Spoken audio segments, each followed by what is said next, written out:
up, YouTube? Topaz Jace back for another daily review, and this one is to that Jermaine Dupri and the Brat, Alessandro Michele, which I think that's how you pronunciate his name, which is named after the creative director of Gucci, which explains a lot about the verses in which they are spitting on here and why they're saying everything is Gucci, on how everything is G's, and which that was one of my favorite parts, especially in the Brat's verses where she did the whole G wordplay, where she said everything is covered in G's and such, man. That was rather dope. And this is released because I believe the New York Fashion Week is going on right now, but I'm not entirely sure about it and such, man. But ultimately, you guys know that I'm not a fan of Jermaine Dupri. I feel as though he is one of the core reasons why the music industry, music has dropped down to such levels as it is right now. But yet, you can never discredit a quality track, man, and this here was pretty dope. Not just because it's produced by Timbaland and I beat not one of Timbaland's best, but yet it's solid for what they're going for right here. The verses, the production, the hook,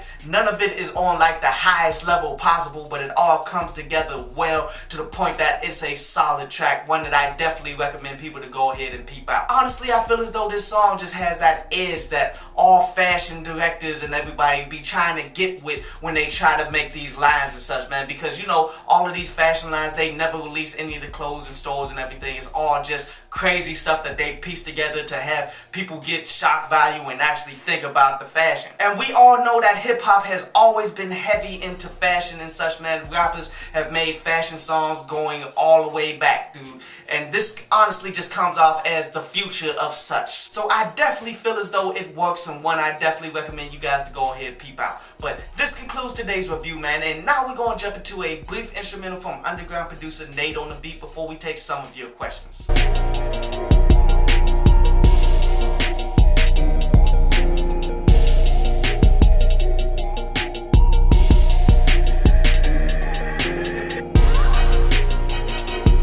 So Rod the Bean says that need to get over like people snitching and everything because we as a people have deeper issues going on and such right now. And nah, bruh, that is one of the core issues because snitching goes back to being traitors. See, most of the issues that we as a people are struggling through right now are constantly defended by these people who are traitors, these coons, these snitches, these informants, these bid wenches, all of these people that are against the black race but yet want to hide within it and sabotage any progressive movement that we ever do, bruh. Like, this is why these people need to be eliminated and cannot lead from anything. And that's why I don't really rock with a lot of people within Black Lives Matter and such. I mean, there's a lot of thorough people in there that be about that work, man, but there's a lot of crap that goes along with them, man, like how a bunch of them stole a lot of money that was going out to Ferguson and such, man, and tricked it all off. And Second Nature asks, how do I feel about Jermaine Dupri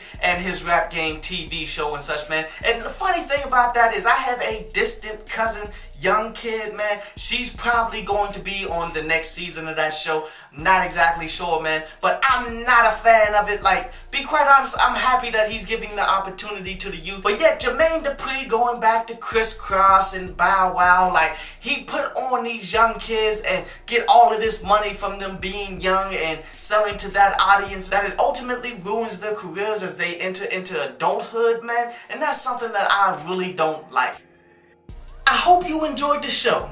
You can follow me at Twitter up there, and you can go to downloadpaz.com, that's down there, to read today's article.